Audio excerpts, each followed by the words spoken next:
ان الحمد للہ نحمده ونستعینه ونستغفره ونعوذ باللہ من شرور انفسنا ومن سیئات اعمالنا من يهده الله فلا مضل له ومن يضلل فلا هادي له واشهد ان لا اله الا الله وحده لا شريك له واشهد ان محمدا عبده ورسوله اما بعد فان خير الحديث كتاب الله وخير الهدي هدي محمد صلى الله عليه وآله وسلم وشر الأمور محدثاتها وكل محدثة بدعة وكل بدعة ضلالة وكل ضلالة في النار.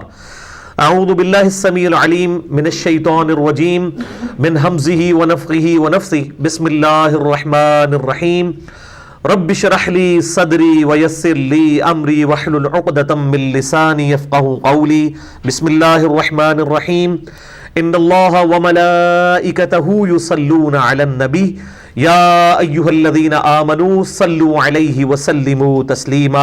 اللہم صل علی محمد وعلی آل محمد کما صلیت علی ابراہیم وعلی آل ابراہیم انک حمید مجید. اللہم بارک علی محمد وعلی آل محمد کما بارکت علی ابراہیم وعلی آل ابراہیم انک حمید مجید. اللهم ربنا آتنا في الدنيا حسنة وفي الآخرة حسنة وقنا عذاب النار. ربنا آتنا من لدنك رحمة وهيئ لنا من أمرنا رشدا. لا إله إلا أنت سبحانك إني كنت من الظالمين. حسبنا الله ونعم الوكيل. يا حي يا قيوم برحمتك أستغيث ولا حول ولا قوة إلا بالله العلي العظيم. آمين. الحمدللہ آج 21 جنوری 2018 کو سنڈے کے دن قرآن کلاس نمبر 281 میں ہم انشاءاللہ سورہ یاسین کا آغاز کرنے جا رہے ہیں. ہماری آج کی جو کلاس ہے یہ اسپیشل کلاس ہوگی اور یہ مسئلہ نمبر 191 کے عنوان سے انشاءاللہ اپلوڈ ہوگی انشاءاللہ تعالی. اور اس کا ٹاپک ہوگا مسئلہ نمبر 191 اہل قرآن اور اہل حدیث کی علمی خرابیاں. یعنی یہ دو ایکسٹریمز ہیں، اہل قرآن اور اہل حدیث. بیسیکلی تو ایکسٹریمز نہیں تھی لیکن اس وقت بن چکی ہیں.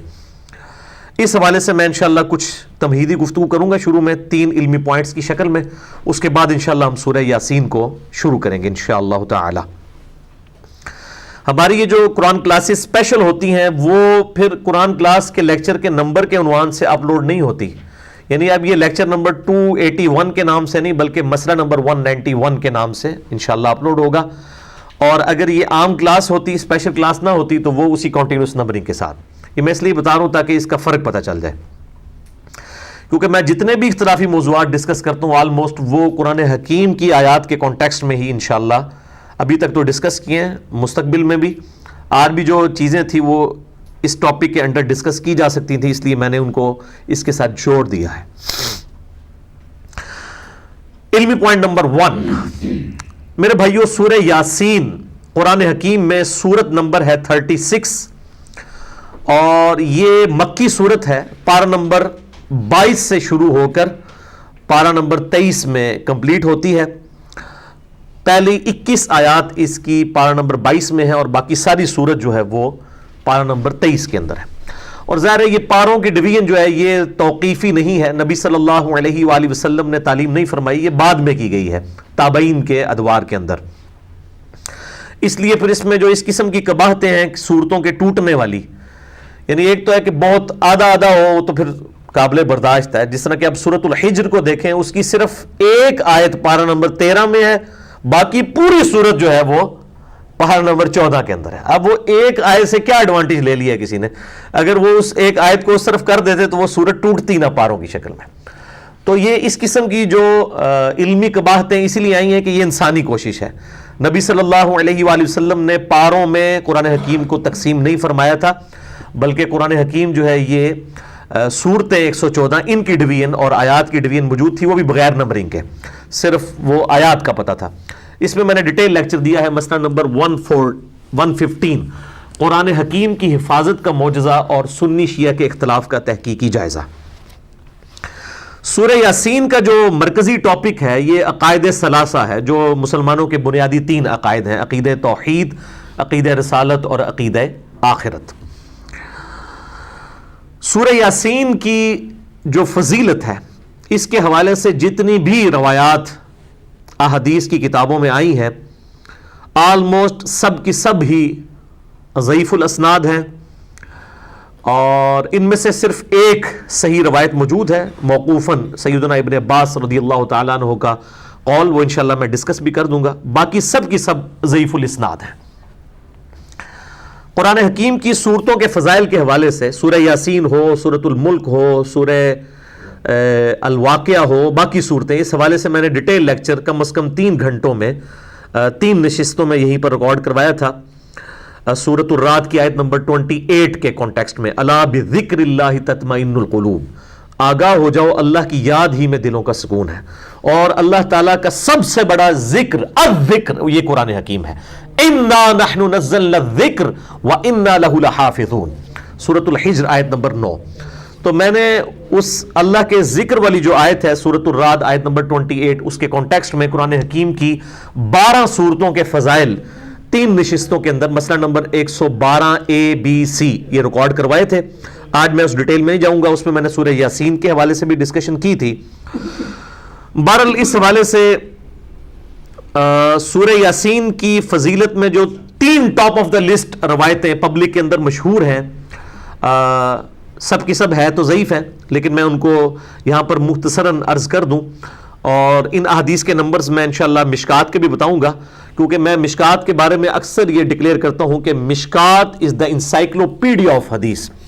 اہل سنت کی مین سٹریم کی 13 کتابوں کے یہ نوٹس ہیں، بخاری، مسلم، ابو داؤد، ترمذی، نسائی، ابن ماجہ، الموطا امام مالک، سنن کبریٰ، البیہقی، المستدرک للحاکم اور کئی کتابوں میں سے یہ سمجھ لیں آپ نوٹس ہیں۔ یہ انسائکلوپیڈیا آف حدیث ہے، جس کے پاس مشکات آ جائے آپ سمجھیں کہ اہل سنت کی تمام کتابوں کا آلموسٹ خزانہ اس کے پاس ان 3 جلدوں کے اندر آ گیا۔ یہ مفت میں آپ ڈاؤن لوڈ کر سکتے ہیں ہماری ویب سائٹ اہل سنت پاک .com سے۔ 18 MB کی 3 فائلز ہیں، شیخ زبیلی رحمہ اللہ تعالیٰ کی تحقیم اور تخریج کے ساتھ مشکات المصابیح، اور اس کے تعارف میں نے پورا لیکچر بھی دیا ہے، مسئلہ نمبر 111B، جسے شوق ہو تو وہ ضرور دیکھیں۔ پہلی جو مشہور حدیث ہے اس حوالے سے وہ جامعہ ترمذی میں انٹرنیشنل نمبر کے مطابق 2887 اور مشکات میں ہے 2147، کہ آپ صلی اللہ علیہ وآلہ وسلم نے فرمایا کہ ہر چیز کا کوئی نہ کوئی دل ہوتا ہے، اور قرآن حکیم کا دل سورہ یاسین ہے، جو اس کی تلاوت کرے گا اسے 10 دفعہ قرآن حکیم پڑھنے کا ثواب ملے گا۔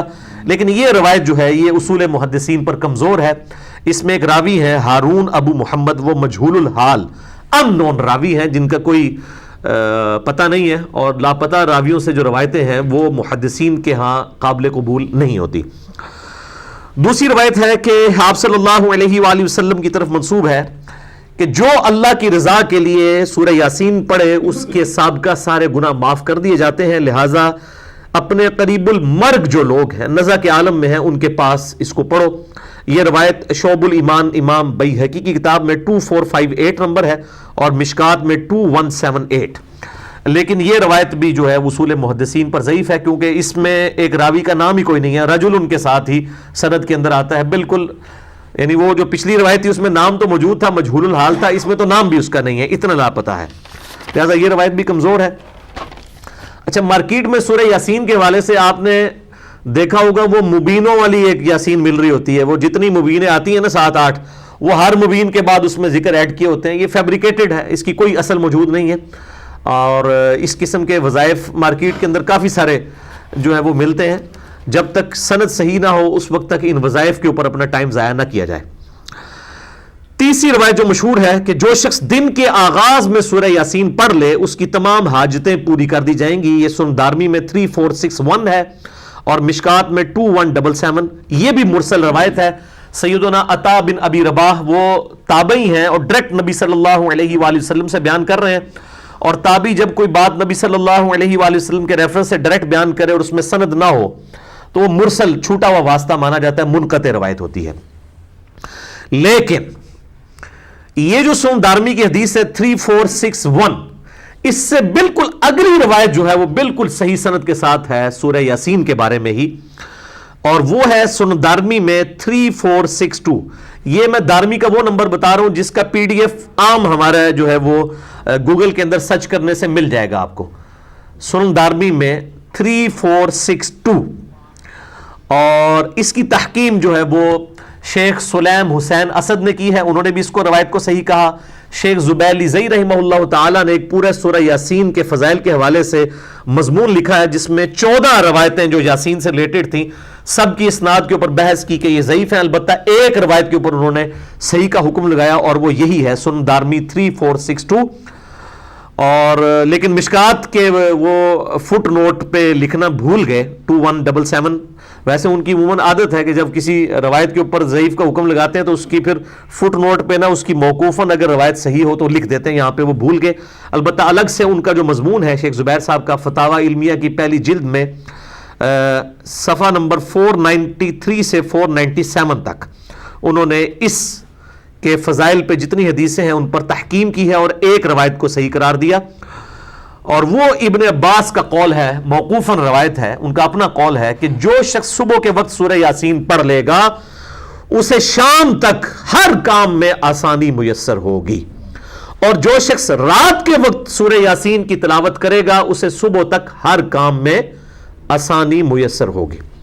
تو جو صبح کے وقت کام کے لیے نکلتے ہیں وہ صبح پڑھ کے نکلیں، اور جو رات کی شفٹوں میں کام کرتے ہیں وہ رات کے وقت پڑھ کے نکلیں۔ یہ روایت بالکل صحیح ہے، اور یہ محدثین کا پیٹ رول ہے کہ جب کوئی غیبی خبر ہو اور اس میں صحابی نبی صلی اللہ علیہ وآلہ وسلم کو مینشن نہ بھی کرے تب بھی اس کو آپ نبی صلی اللہ علیہ وآلہ وسلم کی طرف ہی منسوب مانیں گے موقوفاً ہونے کے باوجود، اس لیے کہ غیبی خبر نبی صلی اللہ علیہ وآلہ وسلم کے علاوہ کسی کے پاس نہیں آتی ہے، کیونکہ جو علم غیب ہے، غیب کی خبر اللہ تعالیٰ اپنے صرف پیغمبروں کو دیتا ہے۔ لہذا ابن عباس جو اتنا بڑا دعویٰ کر رہے ہیں یہ پھینکنے والا نہیں ہے، یقیناً اس روایت کی اصل موجود ہے، اور یہ روایت صحیح سند کے ساتھ سنن دارمی 3462 الحمدللہ موجود ہے۔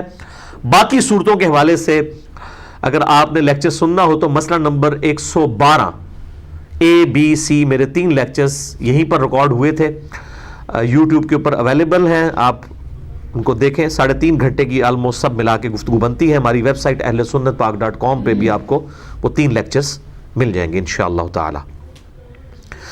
علمی پوائنٹ نمبر 2 وہ ہے میرے بھائیوں، میں نے پہلے بھی یہ کئی بار یہ چیز عرض کی ہے، چونکہ آج کے دور کا یہ بہت بڑا فتنہ ہے کہ امام ابو الحسین مسلم بن حجاج القشیری المتوفى 261 ہجری جنہوں نے صحیح مسلم لکھی ہے، انہوں نے صحیح مسلم کے مقدمے میں جو مسلم شریف کا حصہ ہے، پہلی 92 روایتیں صحیح مسلم کا مقدمہ ہے، اور حدیث جبریل 93 نمبر ہے، کتاب الایمان سے شروع ہوتی ہے۔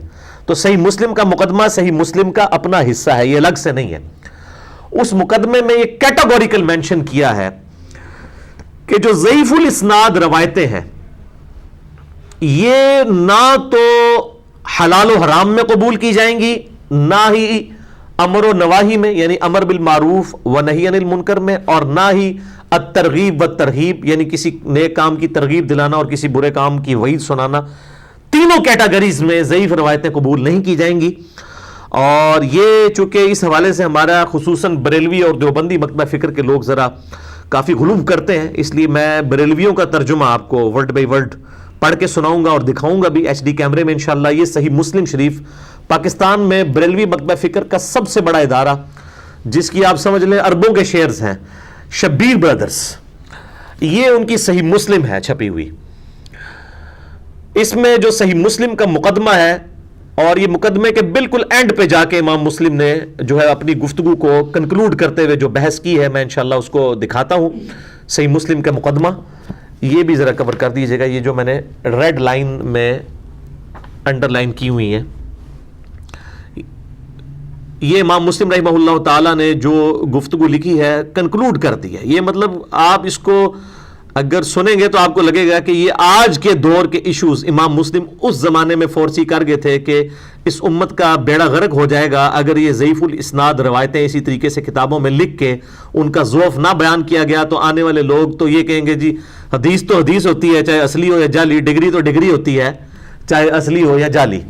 تو اب یہ دیکھیں امام مسلم رحمہ اللہ تعالیٰ کیا کہتے ہیں ورڈ بائی ورڈ. وہ کہتے ہیں کہ یہ حدیث کی صحت والا جو مسئلہ ہے، کیونکہ یہ نہایت ہی اہم معاملہ ہے، کیونکہ دینی معاملات کے بارے میں احادیث کا تعلق کسی چیز کو حلال قرار دینے یا حرام قرار دینے، نمبر 1 یہ پہلی کیٹیگری. نمبر 2 کسی امر یا کسی نہیں. نمبر 3 یا کسی ترغیب اور ترہیب یعنی نیک کاموں کی ترغیب دلانا اور برے کاموں سے ڈرانا کے ساتھ ہوتا ہے. اگر راوی سچا اور امانت کا معدن نہ ہوا اور پھر جو شخص اس کی خامیوں سے واقف ہونے کے باوجود اسے ان لوگوں کے سامنے بیان نہ کرے جو اس سے ناواقف ہیں، تو ایسا شخص عام مسلمانوں کو دھوکہ دینے کی وجہ سے اپنے اس عمل کے باعث گناہگار ہوگا. یعنی جو ضعیف روایتیں یہ بیان کیے بغیر بیان کر رہا ہے کہ یہ روایتیں کمزور ہیں، وہ بندہ دھوکہ دے رہا ہے مسلمانوں کو. کیونکہ جو شخص ایسی روایات کو سنے گا وہ اس پر عمل کرے گا یا اس کے بعض حصے پر عمل کرے گا، تو ایسا ہو سکتا ہے کہ ایسی کوئی روایت یا اس کا اکثر حصہ جھوٹ پر مشتمل ہو اور اس کی کوئی حقیقت نہ ہو.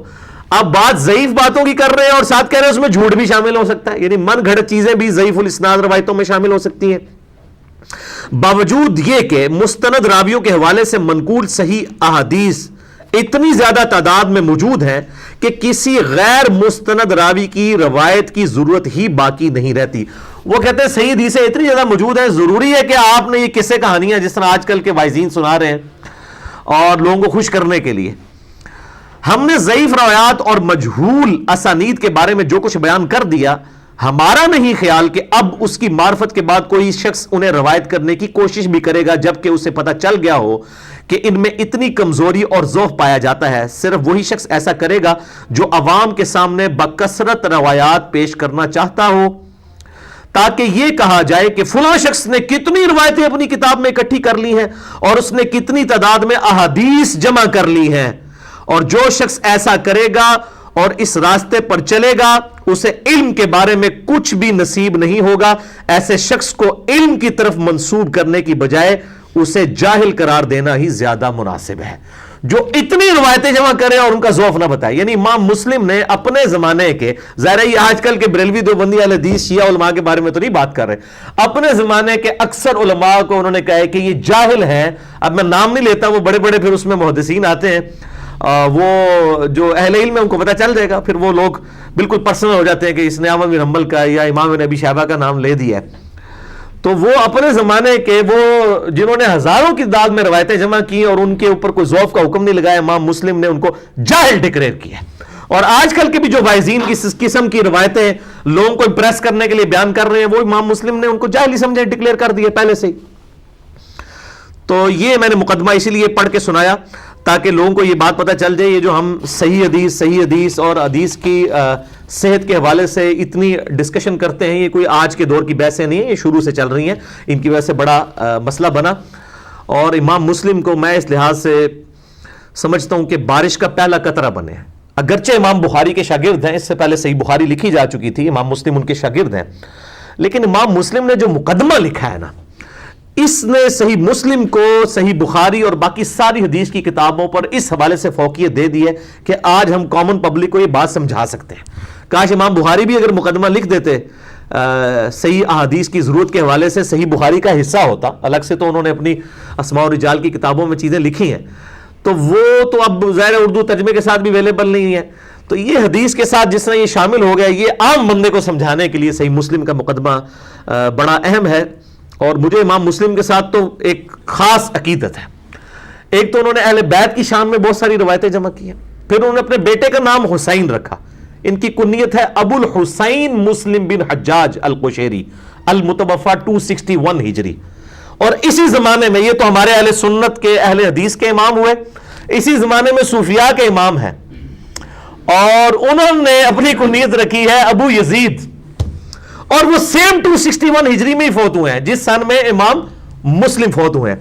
اور ان کا نام ہے ابو یزید تیفور بن عیسیٰ بن سروشان البستامی. یہ جو با یزید بستامی جن کو کہتے ہیں، وہ بھی 261 ہجری میں فوت ہوئے ہیں. اور ان کے بارے میں دعویٰ صوفیاء کا یہ ہے، نقشبند اور ویسی سلسلے کا، کہ یہ امام جعفر صادق المتوفی 148 ہجری کے شاگرد ہیں. اور شاگرد بھی قبر پہ جا کے، ڈائریکٹ نہیں، کیونکہ ان کو پتہ ہے کہ یہ امام جعفر کی وفات کے بعد بایزید بستامی پیدا ہوئے ہیں. وہ کہتے ہیں قبر پہ جا کے فیض لیا ہے انہوں نے, اور قبر پہ ایسا فیض لیا ہے کہ اپنے پتر کا نام یزید رکھ دیتا ہے. اور نہیں پتر نہیں سی, بس ویسے کنیت رکھ دی, وہ تو اس سے بھی بڑی غلطی. امام مسلم رکھ رہے ہیں بیٹے کا نام حسین, یہ رکھ رہے ہیں یزید. یزید نام سے ہمیں کوئی چڑ نہیں ہے, صحابہ اکرام کے نام بھی ہے. یزید بن ابی سفیان رضی اللہ تعالیٰ عنہ صحابی رسول ہیں. حضرت معاویہ بھی جو منظر عام پہ آئے انہی کی وجہ سے آ گئے. وہ جنگ یرموک میں بڑے سپاسلاروں میں سے تھے, ابو عبیدہ ابن جراح کے ساتھ رومن امپائر کے خلاف جو جنگ لڑی گئی, جنگ یرموک. تو ہمیں نام سے نہیں ہے, لیکن ہم یہ کہتے ہیں کہ امت کے دل دکھے ہوئے ہیں. اس وقت تو ظاہر واقعہ کربلا نہیں ہوا تھا. اس کے بعد آہستہ آہستہ پھر ایک طرف آپ امام جعفر, ہم آج امام جعفر سے عقیدت رکھتے ہیں رضی اللہ تعالیٰ عنہ علیہ السلام ورحمہ اللہ تعالیٰ. ہم یزید نام اپنا بیٹا رکھنے کے لیے تیار نہیں, اور ایک بندہ کہتا ہے جی میں اسے فیض یافتہ ہوں, میں پتر نہ یزید رکھا ہے. تو یہ لاجیکلی بات سمجھ نہیں آتی. اور پھر ان کے جو جھوٹے دفاع کرنے والے ہیں وہ کہتے ہیں جی دیکھیں جی عبد الرحمن بن ملجم بھی تو تھا, وہ سیدنا علی کا قاتل تھا, تو اب ہم عبد الرحمن نام نہ رکھیں. دیکھو کیسی وکالت کرتے ہیں. یہ میں پھکی دینا جناب تو اس مسئلے سے. عبد الرحمن اور عبداللہ نام کی تو فضیلت آئی ہے صحیح مسلم میں کہ آپ صلی اللہ علیہ وآلہ وسلم نے فرمایا اللہ تعالیٰ کو دو نام بڑے پسند ہیں, عبداللہ اور عبد الرحمن.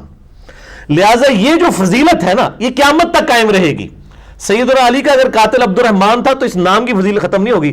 اب یہ بتائیں یہ جو آپ کے نیک بزرگوں نے اپنے بچوں کے نام یزید رکھے ہیں تو اس کی کون سی فضیلت آئی ہے کہ جس کو آپ ڈیفینڈ کر رہے ہیں. اور میری عقل نہیں مانتی کہ ایک بندہ امام جعفر کا مرید کہنے کا اپنے آپ کو خلیفہ سمجھتا ہے سلسلہ نقشبندیہ کے اندر, اور وہ بندہ اپنی کنیت جو ہے وہ یزید رکھ رہا ہے.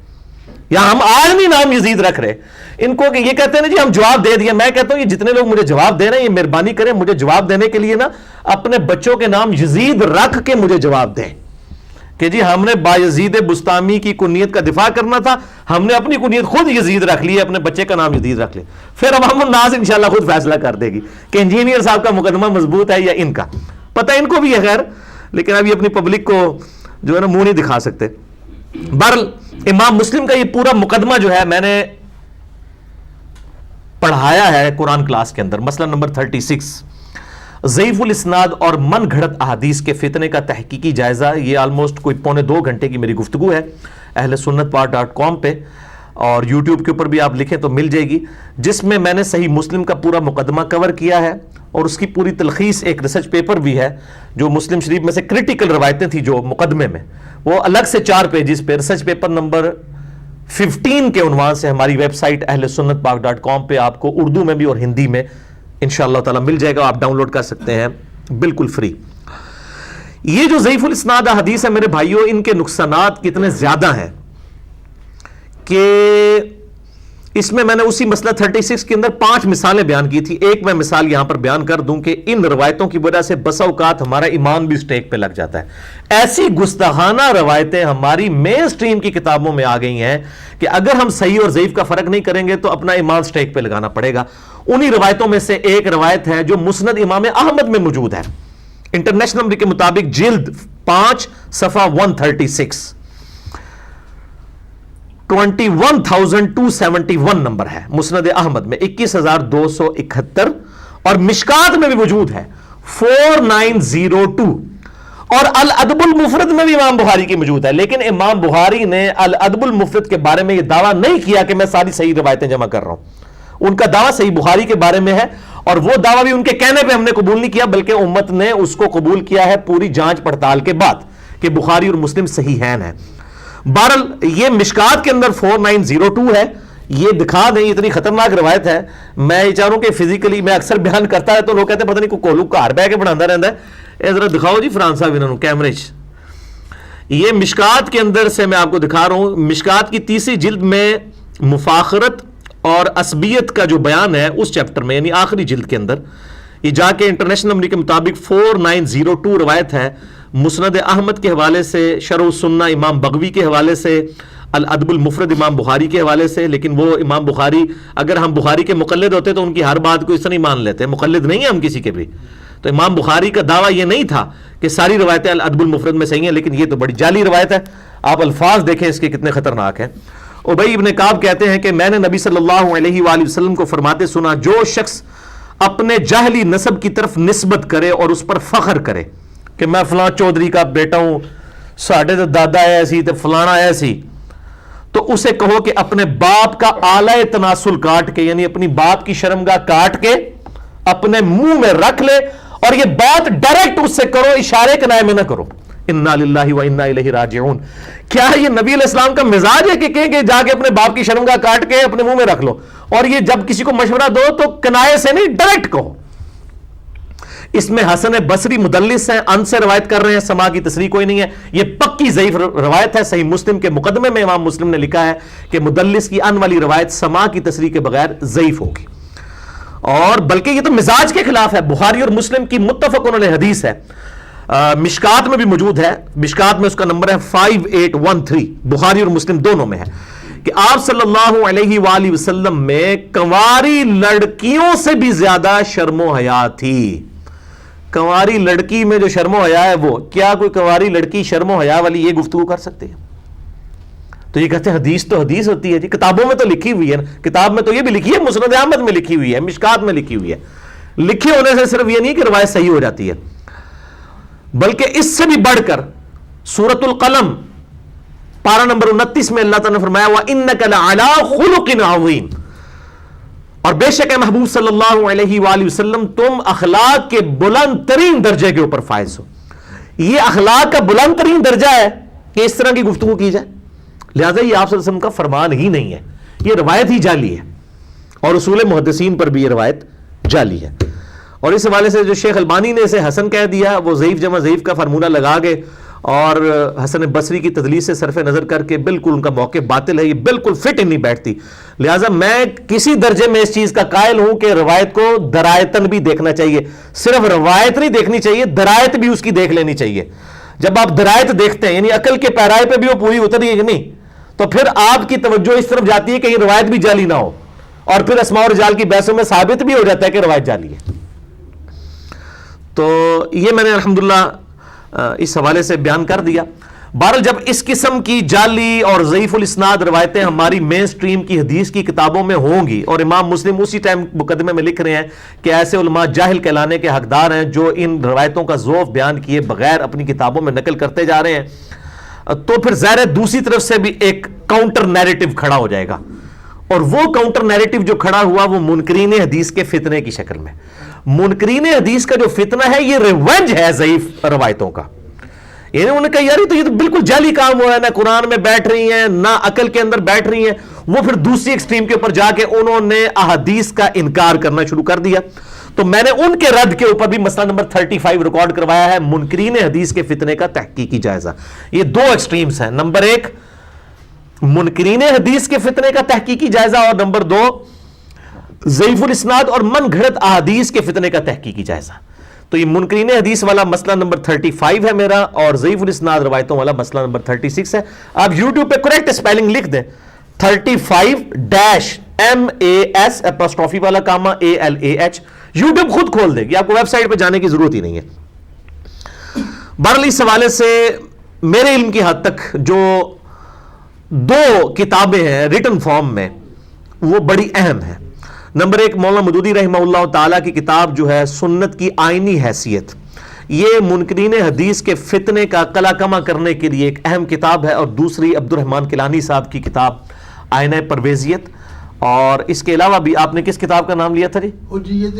حجیت حدیث اسماعیل سلفی صاحب کی، میں نے وہ پڑھی نہیں ہے. بہرحال اس طرح کی اور کتابیں بھی ہیں، لیکن ایک انٹلیکچوئل بحث جو سنت کی آئینی حیثیت کے حوالے سے جو مولانا مودودی رحمہ اللہ تعالیٰ کی ہے، چند ایک چیزیں ذرا میں اختلاف ہو سکتا ہے. بہرحال ایک عام فہم، یعنی عام لوگوں تک بات پہنچانے کے لیے ایک بہت بڑی ایفرٹ ہے.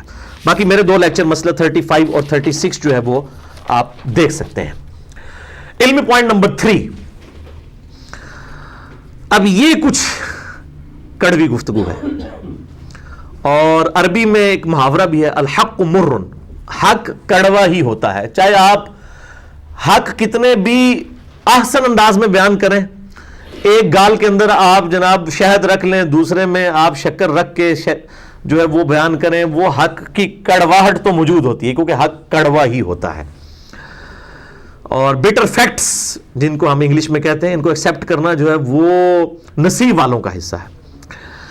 میرے بھائیو اس میں کوئی شک نہیں ہے کہ ہمارے محدثین، اہل حدیث محدثین اہل سنت کے جو بڑے بڑے محدثین ہیں رحمہم اللہ اجمعین ورضی اللہ عنہم اجمعین وعلیہم السلام اجمعین، انہوں نے احادیث کی تحقیق کے حوالے سے، صحیح اور ضعیف کے فرق کے حوالے سے بہت بڑی بڑی خدمات کی ہیں، جو میں نے صحیح مسلم کا مقدمہ بھی ابھی آپ کو جو پڑھ کے سنایا، اور اس میں ٹاپ آف دا لسٹ دو پرسنالٹیز کو قرون اولیٰ میں سمجھتا ہوں۔ نمبر ایک امام ابو عبداللہ محمد بن اسماعیل البخاری رحمہ اللہ تعالی المتوفى 256 ہجری، جن کی صحیح بخاری ہے، اور انہی کے شاگرد رشید ہیں امام ابو الحسین مسلم بن حجاج القشیری المتوفى 261 ہجری، اور انہوں نے ایک سٹیپ آگے جو گئے ہیں نا، مسلم کا مقدمہ لکھ دیا ہے، یہ کمال کام کیا ہے۔ آج ہم لوگوں تک بات پہنچا سکتے ہیں ضعیف اور صحیح کا جو فتنہ آج کل اس حوالے سے کھڑا ہو گیا ہے،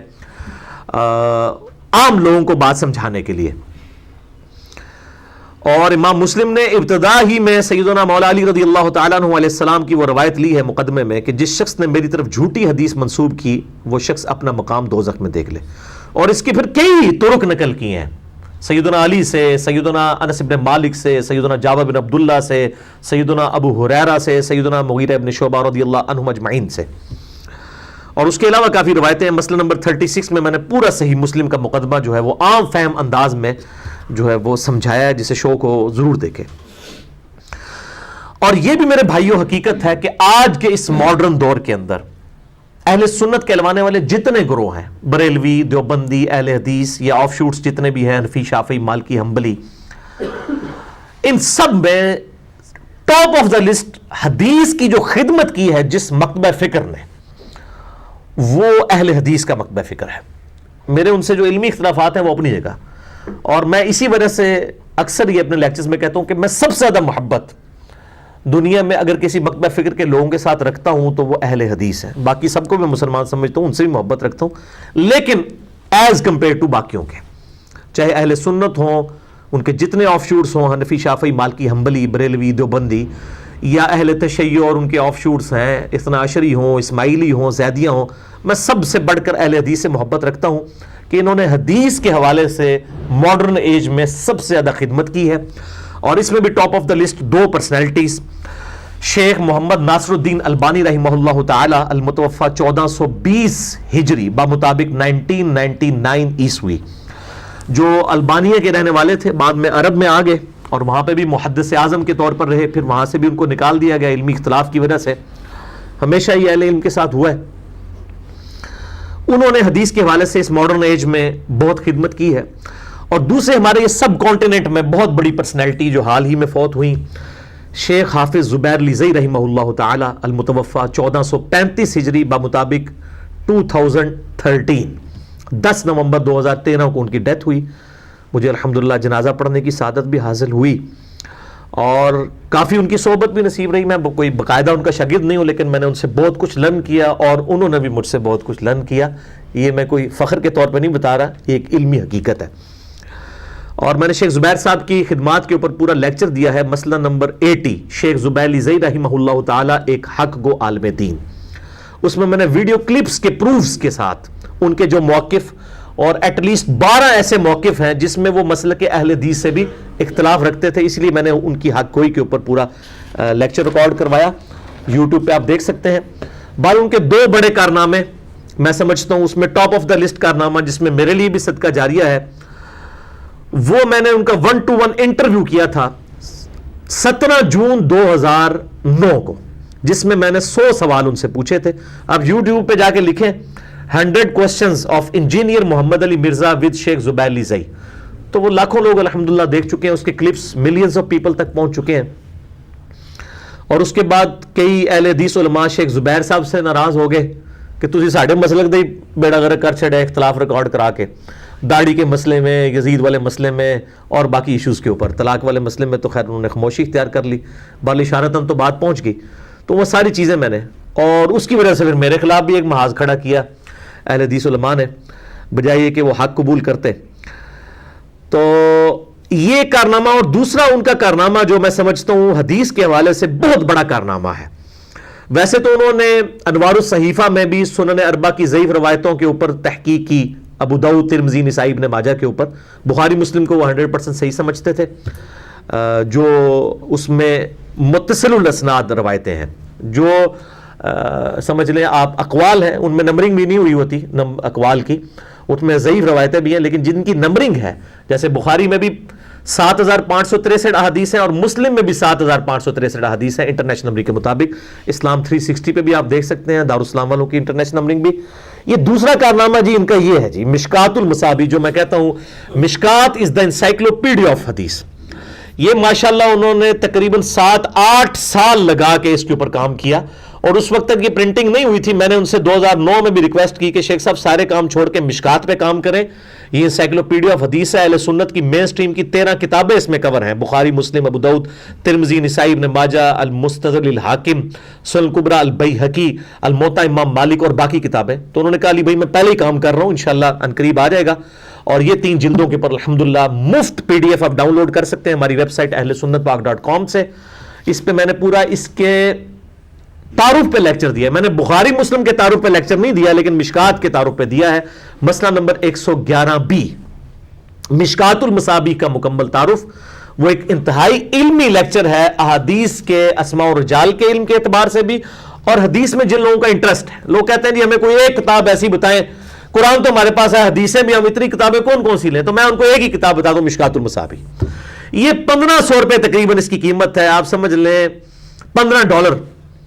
یہ آپ خرید سکتے ہیں, اور 18 MB کی 3 مفت فائلز جو ہے وہ آپ ڈاؤن لوڈ کر لیں PDF فارمیٹ کے اندر. اور ہمارے یوسف بھائی جو ہیں انہوں نے اس کو مکمل طور پہ ٹائپ بھی کر دیا. عنقریب اسلام 360 میں بھی شیخ زبیر صاحب کی تحکیم کے ساتھ یہ اویلیبل ہو جائے گی. پھر آپ وہ اس کو آپ سمجھ لیں یونیکوڈ میں ہوگی, آپ کاپی پیسٹ بھی کر سکتے ہیں الحمدللہ. مشکات المصابیح, یہ 2 بڑے ان کے کارنامے ہیں. لیکن میرے بھائیوں اس پورے سینیریو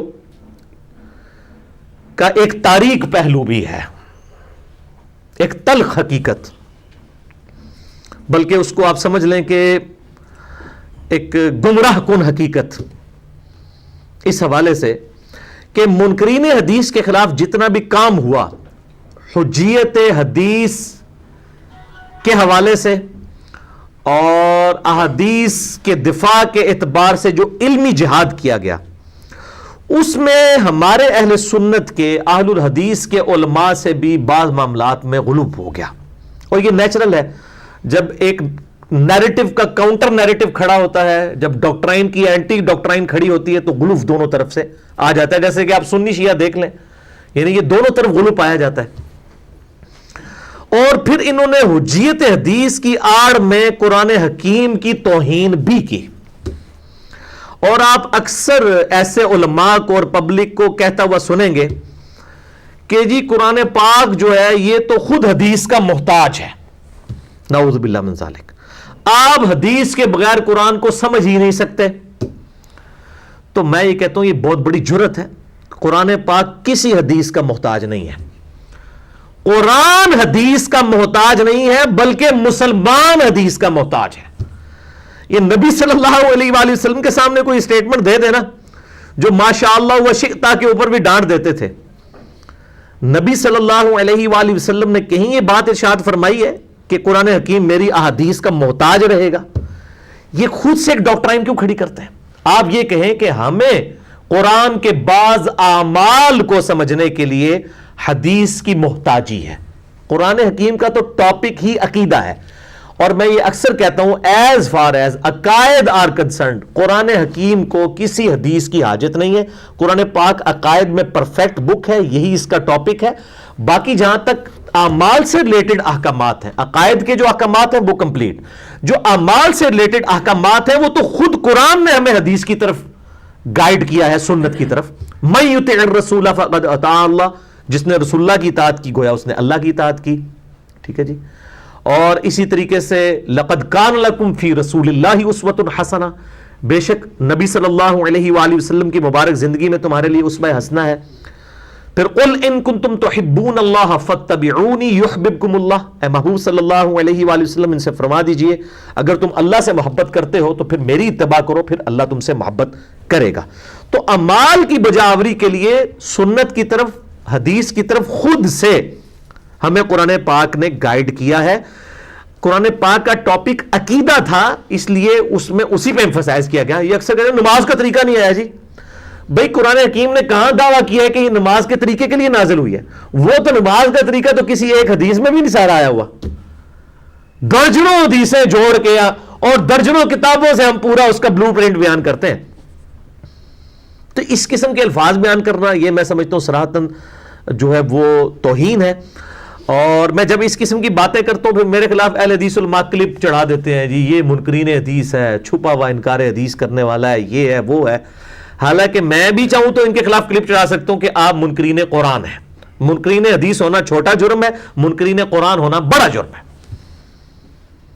پک اینڈ چوز تو نہ کریں. میں گفتگو کانٹیکسٹ میں کر رہا ہوتا ہوں، پورا مقدمہ ہوتا ہے. مقدمے میں سے واللہ آپ قرآن میں سے بھی اگر کوئی ایک چیز اٹھائیں نا تو آپ لوگوں کو گمراہ کن عقائد کی ترغیب دلا سکتے ہیں. مثلا سورۃ البقرہ کی آیت نمبر 62 ہے، جو لوگ ایمان لے کر آئے، خواہ یہودی ہوں، عیسائی ہوں، صابی ہوں، اگر وہ اللہ اور یوم آخرت پر ایمان لے ہیں تو قیامت الدین اللہ تعالیٰ ان کو امن دے دے گا، ان کو کوئی خوف اور غم نہیں ہوگا. ایمان برسالت کا ذکر ہی نہیں ہے اس کے اندر سورۃ البقرہ آیت نمبر 62 میں. اور یہ جو دین الہی کا فتنہ کھڑے کرنے والے لوگ ہیں وہ اسی آیت کو لے کے کہتے ہیں دیکھو جی ایمان برسالت کوئی ضروری نہیں ہے، سب کے سب ہی جو ہے جنت میں جائیں گے. تو میں نے پورا اس پہ کلپ ریکارڈ کروایا جو لاکھوں لوگ دیکھ چکے ہیں. یوٹیوب پہ آپ جا کے لکھیں کیا یہودی اور عیسائی بھی جنت میں جائیں گے، تو میں نے بتایا کہ یہ آپ پک اینڈ چوز نہ کریں. قرآن حکیم کی جو آیت نمبر 62 آئی ہے سورۃ البقرہ کی، اس سے کئی آیات پہلے ایمان برسالت کا ذکر گزر چکا تھا. ہاں اس آیت میں نہیں ہے ذکر موجود، لیکن یہ کانٹیکسٹ میں جا رہی ہے بات. عقیدہ رسالت پہلے ایڈریس ہو چکا، وہ ضروری ہے. اور یہاں پر ان دو عقائد کو ایمفسائز کیا گیا. اور بھی اس کے علاوہ بھی اس کی میں نے کئی ایک چیزیں توجیہات بیان کی ہیں. اس طرح کا کام یہ میرے ساتھ بھی کرتے ہیں. اب میں جو ہے وہ خصوصاً بریلوی مکتبہ فکر کے لوگ اگلی اکثر آیات کے بارے میں کہہ دیتے ہیں او جی یہ تو بتوں کے بارے میں ہے، او یہ جی تو کافروں کے بارے میں ہے. حالانکہ میں نے ان کو ایک علمی پھکی دی ہے کہ قل ان کنتم تحبون اللہ فاتبعونی یحببکم اللہ، یہ بھی کافروں کے بارے میں ہے. یہ یہودیوں کے بارے میں نازل ہوئی تھی کہ تم کہتے ہو ہم اللہ تعالیٰ سے بڑی محبت کرتے ہیں تو نبی علیہ السلام کی اتباع کرو. تو یہ میلاد کے جلسوں میں یہ آیت پڑھ پڑھ کے کیوں سناتے ہیں پھر مسلمانوں کو؟ بریلوی خود بھی سنا رہے ہوتے ہیں. یہ علمی پھکی اینٹی وائنم الزامی جواب ہے. مسئلہ نمبر 154 میرا ریکارڈڈ ہے، تقریباً کوئی 1.5-2 گھنٹے کا، اسی ٹاپک کے اوپر کہ قرآن پاک کی آیات آفاقی ہیں، جسے فٹ اسے گفٹ. اب اس کانٹیکسٹ میں گفتگو کر رہا تھا کہ قرآن پاک محتاج نہیں ہے. وہ کیونکہ جب ہم قرآن سے کوئی آیت پیش کرتے ہیں کہتے ہیں شان نزول بتائیں. اب ان کے دماغ میں ہوتا ہے کہ قرآن میں ہے نا ایاک نعبد و ایاک نستعین، تو اس کے شان نزول میں سے شاید المدد یا غوث یا علی مدد ثابت ہو جائے. وہ شان نزول اس لیے ڈھونڈ رہے ہوتے ہیں. شان نزول کا قرآن حکیم کے ساتھ کوئی تعلق ہی نہیں ہے اس حوالے سے کہ وہ اس کا محتاج ہو. شان نزول صرف ایک انٹرسٹ کی بات ہے. مثلا سورۃ النساء میں، سورۃ المائدہ میں آیا کہ ایک سفر کے دوران، صحیح بخاری میں آتا ہے، سفر کے دوران سیدہ عائشہ کا ہار جو ہے وہ ایک بکھر گیا، اس میں وہ اکٹھا کرتے ہوئے وہ لیٹ ہو گئی، اس کی وجہ سے تیمم کی آیات نازل ہوئی. اب یہ واقعہ صحیح بخاری میں ہے، قرآن میں نہیں آیا. قرآن پاک میں تیمم کا طریقہ سورۃ المائدہ سورہ نساء کے اندر آ گیا، پورا طریقہ آ گیا. اب یہ واقعہ کسی کو نہ بھی پتا ہو تو قرآن حکیم کی آیات پرفیکٹ ہے. اس میں پتہ چل گیا کہ جب تم سفر میں ہو یا کسی اور ایسی حالت میں ہو کہ تم پانی نہ پاؤ تو مٹی کے ساتھ تیمم کرو، اپنے چہرے کا مسح کرو اور دونوں ہاتھوں کا مسح کر لو. تو اب یہ پرفیکٹ ہے. وہ کہتے ہیں نہیں شان نزول، چلے شان نزول بھی آپ بیان کر دیں، اینڈ رزلٹ کو فرق پڑے گا. یاد ہو کہ شان نزول سے کوئی اور رزلٹ نکلا ہے. ایک انٹرسٹ کی چیز ہوتی ہے. البتہ جو اعمال ہیں جن کی ڈیٹیلز قرآن نے خود بیان نہیں کی ہیں ان کی طرف آپ احادیث کی طرف ضرور رجوع کریں. الحمدللہ ہم انٹرنیشنل نمبر بتاتے ہیں، ہمارے علاوہ تو کوئی بتاتا ہی نہیں کہ کوئی کاؤنٹر چیک کر سکے. جھوٹی روایتیں بھی اہل حدیث علماء کو میں نے دیکھا جھوٹی روایتیں بیان کر کے چلے جاتے ہیں اور بڑے بڑے مبلغین بنے ہوئے ہیں. میں نام نہیں لیتا، بالکل پرسنل ہو جائے گا معاملہ. تو ہم تو کاؤنٹر ویریفائی کرنے کے لیے انٹرنیشنل نمبر احادیث کے بتا دیتے ہیں کہ بھائی یہ نمبر ہے، جا کے چیک کریں. تو پھر میرے اوپر اس قسم کے الزامات لگانا، جو بندہ قرآن و سنت کی خدمت کر رہا ہو اور اس وقت اردو زبان میں سب سے بڑی ویورشپ جس بندے کی ہو، اور پھر وہ یہ حق رکھتا ہے کہ وہ پھر اس حوالے سے علمی طریقے سے اس کا جواب دے، تو یہ اس قسم کے جو لوگ ہیں میں ان کو کہوں گا کہ اہل حدیث یا اہل سنت کے لبادے کے اندر یہ خود بیسیکلی چھپے ہوئے منکرین حدیث ہیں. اور میں پہلے تو ان کو علمی جواب یہ تھوڑا سا دیا، میں ابھی ڈیٹیل سے بھی تھوڑا سا دوں گا، لیکن ایک میں الزامی جواب ضرور دے دوں جس کے بغیر جو ہے نا وہ میری تسلی نہیں ہوگی اور ان کی بھی انشاءاللہ تسلی نہیں ہوگی. یہ جو مجھے منکرین حدیث کہتے رہتے ہیں نا، یہ خود سب سے بڑے منکرین حدیث ہیں، کیونکہ صحیح بخاری اور صحیح مسلم میں بنو امیہ کی بدماشیوں کے خلاف جو احادیث آئی ہیں نا، اس سے یہ اس طرح بھاگتے ہیں جس طرح کہ کبوتر جو ہے نا وہ بلی کو دیکھ کے آنکھیں بند کر لیتا ہے. بخاری مسلم کو ضعیف تو کر نہیں سکتے. اور نہیں جی یہ حدیث نہیں بیان کر. انکار حدیث کی دو شکلیں ہیں. ایک شکل یہ ہے کہ آپ حدیث کو بیان کریں اور پھر کہ ہم نے نہیں اس کو ماننا، ہم نے نہیں عمل کرنا. جو جس طرح ہمارے دیوبند اور بریلوی لوگ ان کے علماء رفع الیدین کی حدیثوں سے انکار کر دیتے ہیں. ہاں جی ہے نہیں، لیکن سارے بزرگوں نے یہ دسیا ہے تو ہے، ہمارے بزرگوں نے یہ بتایا. دوسری انکار حدیث کی شکل ہے کہ یہ حدیثیں تو ٹھیک ہے لیکن بیان نہیں کرنی چاہیے. حالانکہ امام مسلم نے مقدمے میں لکھا ہے کہ میں صحیح مسلم عوام الناس کے لیے لکھ رہا ہوں. اب یہ امام مسلم کو سمجھا رہے ہیں 1400 سال بعد آ کے نہیں نہیں نہیں یہ حدیثیں بیان نہیں کرنی چاہیے. ٹھیک ہے، تو آپ یہ دیکھیں کیوں ان کے اپنے ریال، اپنے چندے، اپنے جو وہ سنی شیعہ ٹسل، ایران سعودیہ ٹسل اس کے ساتھ وابستہ ہے، اس لیے بخاری مسلم کے بھی منکر ہو جاتے ہیں. اور وہ حدیثیں کہتے ہیں جی علی لوگوں کو بتاتا ہے، علی لوگوں کے ساتھ یہ کرتا ہے. اور حالانکہ وہ حدیثیں علامات النبوہ کی حدیثیں ہیں، دلائل النبوہ کی حدیثیں ہیں. دلائل النبوہ، علامات النبوہ وہ حدیثیں ہیں. امام بیہقی نے 3500 احادیث الگ سے بھی جمع کی ہیں. دلائل النبوہ امام بیہقی کی کتاب ہے، المتوفہ 458 ہجری، جو امام حاکم کے شاگرد ہیں. اور بخاری مسلم میں باقاعدہ چیپٹرز ہیں اس حوالے سے کہ نبی صلی اللہ علیہ وآلہ وسلم کے نبی ہونے کی دلیل یہ ہے کہ آپ صلی اللہ علیہ وآلہ وسلم نے مستقبل کی خبریں پہلے ہی بتا دی. یہ تو نبی کو جسٹیفائی کرنے والی روایتیں یہ سب سے زیادہ بیان ہونی چاہیے، اس کو کہتے ہیں بیان نہیں کرنی چاہیے. تو میں نے جنگ جمل، صفین، نہروان کے حوالے سے، سنی شیعہ کنفلکٹ کے حوالے سے، اور شہادت عثمان کے جعلی اسباب نہیں جو عبداللہ بن صبا نے 40,000 صحابہ کی مت مار دی، نعوذ باللہ. وہ تو ہڈی مت ریالہ نے ماری، اللہ کے بندے، عبداللہ بن صبا نے نہیں ماری مت. بخاری مسلم پڑھ کے دیکھو کہ شہادت عثمان رضی اللہ تعالیٰ عنہ علیہ السلام کے اصل اسباب کیا تھے. یہ بنو امیہ کے لوگ تھے جو ان کی شہادت کا سبب بنے. اور جنگ جمل، صفین، نہروان کے حوالے سے مولا علی رضی اللہ تعالیٰ عنہ علیہ السلام کی حقانیت میں نے 200 روایتیں اہل سنت کی کتابوں سے جمع کی ہیں، اکثر بخاری اور مسلم سے. یہ دکھائیں جی ہائیڈروجن بم. خلافت و ملوکیت کو تو میں ایٹم بم کہتا ہوں، یہ ہائیڈروجن بم ہے. واقعہ کربلا کا حقیقی پس منظر 72 صحیح الاسناد احادیث کی روشنی میں اور 72 کے ٹائٹل سے میں نے 200 روایتیں جمع کی ہیں، اور اکثر روایتیں بخاری اور مسلم سے ہیں. الحمدللہ اہل سنت کا مقدمہ پیش کیا ہے، فرقہ واریت کی لعنت سے بالاتر ہو کے. ہماری ویب سائٹ اہل سنت پاک.com سے ڈاؤن لوڈ کر سکتے ہیں 4 زبانوں میں. سب سے پہلے میں نے عربی میں لکھا، اس کے بعد اردو میں ترجمہ ہوا، پھر ہندی میں، پھر انگلش میں بھی. یہ انٹرنیشنل پمفلٹ ہے الحمدللہ. ناصبیوں کے سر کے اوپر اور رافضیوں کے سر کے اوپر ایٹم بم الحمدللہ. تو یہ اس کو مانیں.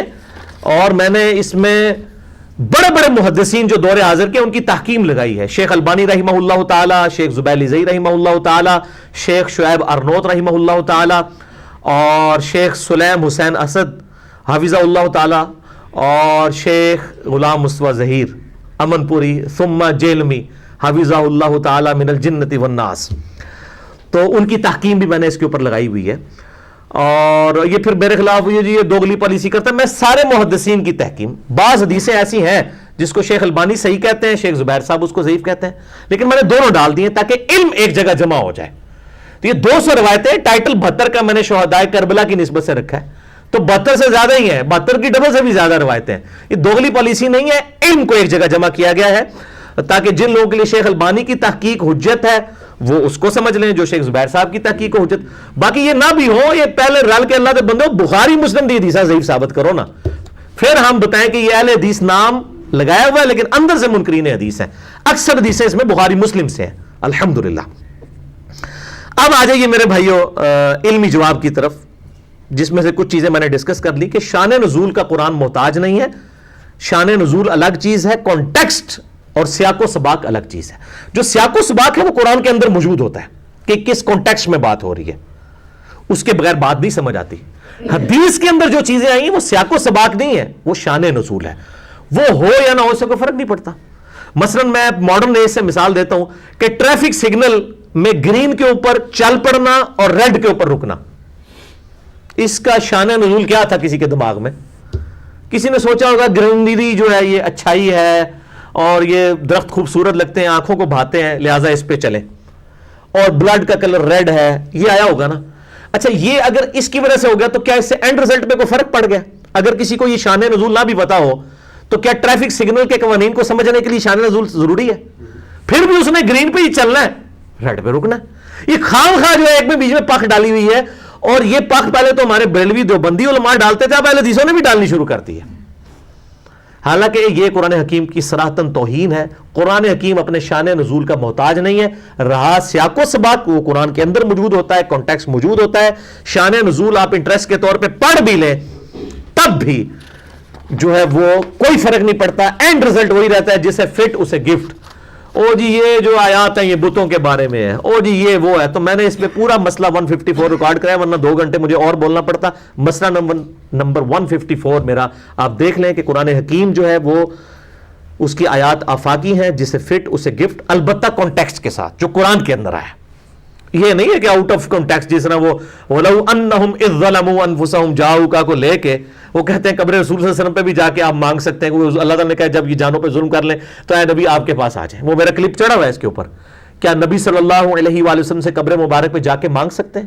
وہ کانٹیکسٹ قرآن کے اندر موجود ہے۔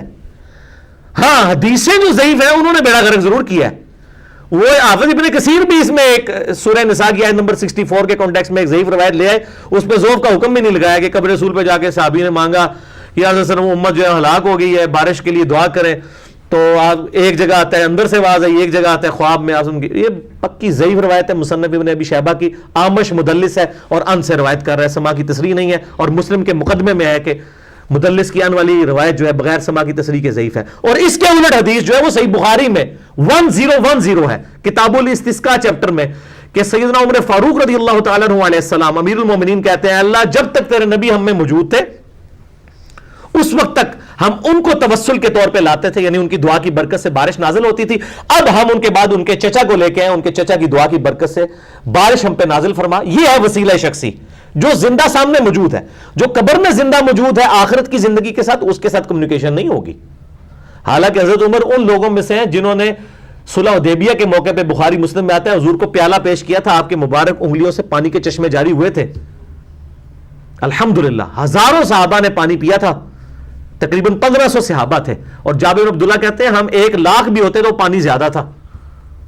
اب حضرت عمر کو تو یہ بات پتا تھی، وہ قبر رسول پہ تو نہیں کہ یا رسول اللہ ہاتھ مبارک باہر نکالیں اور اس پیالے میں رکھ دیں، جس طرح شیخ زکریا صاحب نے وہ فضائل درود میں لکھا ہے، اور الیاس قادری صاحب نے فضائل سنت میں لکھا ہے کہ جی 555 ہجری میں شیخ احمد رفاعی کے لیے نبی صلی اللہ علیہ وسلم نے ہاتھ مبارک قبر سے باہر نکال دیا۔ نعوذ باللہ من ذالک، لعنت اللہ علی الکاذبین، جو نبی علیہ السلام کے اوپر اس طرح کے جھوٹ باندھتے ہیں۔ سیدہ فاطمہ کے لیے تو کبھی ہاتھ نہیں نکلا، جنگ جمل سے روکنے کے لیے سیدہ عائشہ کے لیے تو کوئی ہاتھ نہیں نکلا۔ یہ کون سے لاڈلے ہیں جو بعد میں اس قسم کے جھوٹے دعوے کر رہے ہیں؟ ان کے جھوٹ بھی تو کھلنے تھے نا۔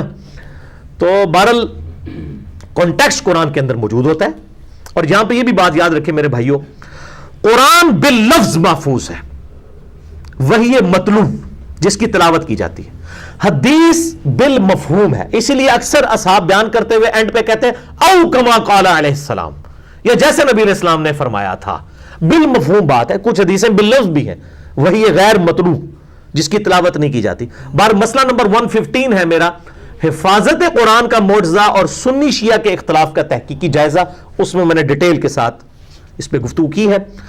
اب رہا قرآن حکیم کے اعمال کا ایشو، کہ جو اس میں اعمال کی طرف ترغیب دلائی گئی ہے تو وہ سنت کی طرف خود دھکیل دیتا ہے قرآن حکیم، کہ سنت میں طریقہ لقد کان لکم فی رسول اللہ اسوۃ حسنہ، قرآن کا ٹاپک نہیں ہے اعمال، اعمال کی ترغیب ضرور ہے، اس کی ڈیٹیلز ٹاپک نہیں ہے، اس کا ٹاپک ہے عقیدہ، اصل میں عقیدہ توحید، عقیدہ رسالت اور عقیدہ آخرت۔ یہ تو اسی طریقے سے کوئی کہ جی وہ بیالوجی کی بک کے اندر ریلیٹیوٹی کیوں نہیں آ گئی؟ بھئی ریلیٹیوٹی جو ہے وہ تو فزکس کی کتاب میں ملے گی نا، تو یہ کہنا نہیں جی دیکھو جی قرآن میں نماز کا طریقہ کوئی نہیں ہے جی، حدیث کے بغیر جو ہے نا قرآن کو سمجھ نہیں سکتے، جو ہے نا وہ قرآن پاک حدیث کا محتاج ہے۔ بھئی قرآن پاک حدیث کا محتاج نہیں ہے، قرآن محتاج نہیں ہے، مسلمان حدیث کا محتاج ہے، یہ میرا گولڈن کوٹ لے جائے الحمدللہ۔ اور اس حوالے سے جو اس قسم کے وسوسے پھیلائے جاتے ہیں، میں اس کے اوپر اکثر بولتا رہتا ہوں، سنت اور حدیث کی حجیت جو ہے میرے بھائیوں، اس کے حوالے سے مسئلہ نمبر 35 میرا ریکارڈڈ موجود ہے، اور اس میں جو سنت تواتر ہے، عملی تواتر جسے اجماع امت کہتے ہیں، اس پہ بھی الگ سے ایک لیکچر ہے، مسئلہ 31 اہل سنت کا منہج اور اجماع کی حجیت، کہ آج کی ڈیٹ میں سنت اور حدیث انٹرچینجبل ورڈ ہے۔ ویسے اگر دقت نظر سے دیکھیں سنت اور حدیث الگ چیزیں ہیں، لیکن حدیث سنت ہی کا ریٹن ریکارڈ ہے جو آج سے 1200 سال پہلے فریز ہو گیا، جس طرح ہماری انجینئرنگ کی لینگویج میں کہتے ہیں ڈرائنگ فریز ہو چکی ہے، اب اس میں تبدیلی نہیں ہوگی۔ ایک علم آج سے 1200 سال پہلے فریز ہوا اور ایک جو آج تک ہی فریز نہیں ہو رہا، جڑا آدھا نوی سنت کاٹ دینا ہے، تو کون سا اتھینٹک ہے جو 1200 سال پہلے کتابوں میں فریز ہو گیا، احادیث کی کتابوں میں؟ عملی تواتر اور سنت صرف وہ قابل قبول ہے جو اجماع کے ساتھ ہے، یعنی پوری دنیا کے اندر مسلمانوں کا عقیدہ ہے کہ ہم اپنے مردوں کو قبلہ رخ دفناتے ہیں، نہ کسی قرآن کی آیت میں ہے اور نہ کسی صحیح حدیث میں یہ موجود ہے، لیکن مسلمانوں نے عملی تواتر کے ساتھ اسے نقل کیا ہے۔ اجماع بہت بڑی حجت ہے، بلکہ قرآن حکیم کی اتھینٹسٹی بھی اجماع امت ہے، قرآن اجماع سے ٹرانسفر ہوا ہے۔ تو اس طرح کی جو سنت ہے وہ تو اس کا تو کیا کہنے، وہ تو اجماع ہے۔ لیکن اگر آپ کہیں کہ سب کانٹیننٹ میں اجماع یہ ہے کہ قبروں سے مانگا جائے، تو یہ آپ کا اجماع نہیں ہم مانیں گے۔ اجماع وہ ہوگا جو پوری دنیا کے مسلمانوں کا ایک ہوگا، ورنہ سعودیہ میں اجماع یہ ہے کہ طائفہ منصورہ اہل حدیث ہے، ایران کے اندر اجماع یہ ہے کہ طائفہ منصورہ جو کامیاب گروہ جنت میں جانا ہے وہ شیعہ ہے، پاکستان میں طائفہ منصورہ جو ہے بریلوی ہے، بنگلہ دیش کے اندر جو ہے طائفہ منصورہ جو دیوبندی ہے۔ تو وہ ہر ایک نے اپنے آپ کو طائفہ منصورہ بنایا ہوا ہے۔ تو یہ علاقوں کو نہ دیکھیں، کتابوں کو دیکھیں، البتہ جس میں اجماع ہے اس پہ تو کوئی اختلاف والی بات ہی نہیں ہے۔ اور یہ جی وہ نماز کا طریقہ جی وہ ساڑیاں میں حدیث ہیں نا، یہ ویسے کہیں گے جی نہیں جی وہ حدیث نہیں، ہم تو اہل سنت ہیں، ہم اہل حدیث نہیں ہیں۔ ان کو کہ چلے چلے آپ اہل سنت ہے نا، اور آپ کہتے ہیں سنت تواتر سے آتی، پھر تواتر جو ہے وہ صحابہ کی اولاد جو سعودی عرب میں ہے ان کا مانا جائے کہ یا انڈیا پاکستان جو کہ ہندوؤں کی اولادیں ہیں، پہلے تو ہندو ہی تھے زیادہ تر، بعد میں مسلمان ہوئے، ان کا تواتر مانا جائے، پھر فوراً ہاتھ پاؤں کامنے شروع ہو جاتے ہیں ان کے، اور نہیں جی نہیں وہ کتاباں دیکھنی چاہیے جی، وہ سعودی والے بھی غلط ہو سکتے ہیں، اور ویسے کہنے نہیں وہ سنت اور تواتر۔ تو یہ دونوں طرف ایکسٹریم جو ہے وہ رویے پائے جاتے ہیں۔ میں الحمدللہ اس حوالے سے ہمیشہ درمیان کا راستہ ہی اختیار کرتا ہوں۔ باقی رہا میرے بھائیوں امام محمد ابن سیرین رحمہ اللہ تعالی المتوفی 110 ہجری، تو آہو گے ابن سیرین دے بڑے مغر پہ آیا ہے۔ پچھلی دفعہ بھی میں نے وہ امام ابن سیرین اور بزرگوں سے اختلاف، میرا حال ہی میں ایک کلپ ریکارڈ ہوا ہے، میں نے پہلے کیجول گفتگو کی تھی تو اہل حدیث نے میرے کہا یہ بڑا گستاخ ہے، تو میں نے پھر ڈیٹیل لیکچر دیا، مسئلہ 189۔ امام ابن سیرین کا ایک قول بڑا مشہور ہے، اب اللہ کرے کہ اس کی سند بھی ضعیف ہی ہو، اگر صحیح ہوئی تو ابن سیرین کے لیے بڑی آزمائش ہے کہ جی حدیث جو ہے یہ قرآن کے اوپر قاضی ہے، یا سنت قرآن کے اوپر قاضی ہے، نعوذ باللہ من ذالک۔ قرآن سنت اور حدیث کے اوپر قاضی ہے میرے بھائی، حدیث اور سنت قرآن کے اوپر قاضی نہیں ہے۔ قرآن پاک تو باللفظ اجماع اور تواتر کے ساتھ جو ہے وہ محفوظ ہے۔ حدیث میں تو اتنے اختلافات ہیں، اسماء و رجال کی بحثیں ہیں، کتنے ایشوز ہیں، بالمفہوم والا معاملہ ہے۔ کہنا یہ چاہیے کہ قرآن قاضی ہے سنت اور حدیث کے اوپر۔ البتہ اگر یہاں سنت سے مراد، میں حسن ظن 1 ٹن حسن ظن اپنے سر پہ رکھتا ہوں کہ سنت سے مراد انہوں نے اگر عملی تواتر اور اجماع لیا ہے، پھر کسی معاملے میں اس کی کوئی گنجائش نکلتی ہے۔ اگر اس سے مراد یہ لے رہے ہیں کہ ہم حدیث کو جو ہے قرآن پر پرائرٹی دیں گے اور قرآن حدیث فیصلہ کرے گی کہ کس قرآن کی آیت کو کیسے سمجھنا ہے، نہیں، ایبسولوٹ نالج مسلمانوں کی ٹیکسٹ بک یہ قرآن حکیم ہے۔ قرآن حکیم is the textbook of Muslims, اور حدیث ہماری ریفرنس کتاب ہے، اس کو ہم پرائمری بک مانتے ہیں۔ اس لیے اب جب کوئی کافر ہم سے پوچھتا ہے تو ہم اسے بخاری نہیں پکڑاتے ہیں پڑھنے کے لیے، قرآن حکیم دیتے ہیں، نبی علیہ السلام کا واحد معجزہ قیامت تک کے لیے۔ میں نے مسئلہ نمبر 85 ریکارڈ کرایا ہے، قرآن اور قتال ہمارے محبوب صلی اللہ علیہ وآلہ وسلم کی 2 خصوصیات، تو اس میں بھی میں نے اس حوالے سے ڈیٹیل گفتگو کی ہے۔ تو قرآن حکیم کی آیات کے مقابلے پر کسی بھی روایت کو جو ہے وہ پرائرٹی نہیں دینی چاہیے، ان روایتوں کی تعویل کرنی چاہیے۔ میں نے مسئلہ تقدیر کے حوالے سے کتنی بخاری مسلم کی حدیثیں ہیں جن کی تعویل کی ہے قرآن حکیم کے مقدمے کے حوالے سے۔ قرآن جو ہے یہ ٹاپ پرائرٹی کے اوپر ہے، اور اس میں برا نہ مانیے گا، چونکہ اب میں ایک سنی پلیٹ فارم سے، تو یہ مجھے اکثر لوگ کہتے ہیں جی آپ شیعہ کے ساتھ ذرا نرمی سے بات کرتے ہیں، سنیوں کے ساتھ سخت، اس لیے کہ میں پلیٹ فارم شیعہ کا نہیں نا یوز کر رہا، میری تو ویب سائٹ ہی اہل سنت پاک.com ہے، اہل سنت پاک فرقہ نہیں، منہج اہل سنت فرقے کے میں خلاف ہوں۔ تو چونکہ میرا پلیٹ فارم اہل سنت ہے تو لہٰذا میں سنیوں کو تو زیادہ ڈانٹوں گا، لائک شاگردوں کو زیادہ ڈانٹا جاتا ہے۔ بہرحال شیعہ اس حوالے سے ایک سٹیپ آگے ہیں، اصول الکافی کے مقدمے میں، جیسے ہماری صحیح بخاری ہے اس طرح ان کی ٹاپ آف دا لسٹ جو حدیث کی کتاب ہے اصول الکافی، امام ابو جعفر محمد بن یعقوب الکلینی المتوفی 329 ہجری، امام بخاری کے تھوڑے عرصے کے بعد آئے، 34 صدی ہجری کے اندر انہوں نے کتاب لکھی۔ اس کے مقدمے میں امام جعفر صادق علیہ السلام کا یہ قول موجود ہے، اور نبی صلی اللہ علیہ وسلم کے ریفرنس سے بھی، کہ کوئی بھی حدیث جو قرآن سے ٹکرا جائے اس کو چھوڑ دو، قرآن کو اصل مانو. اب چونکہ شیعہ کی کتاب میں یہ روایت آ گئی تھی نا، تو سنیوں نے بالکل اس کے الٹ چلنا تھا. انہوں نے کہا نہیں یہ تو بالکل نہیں ہے، قرآن حدیث کیسے ٹکرا جائے گی، ہم یہ کریں گے وہ کریں گے. وہ پھر دوسری ایکسٹریم پہ چلے گئے.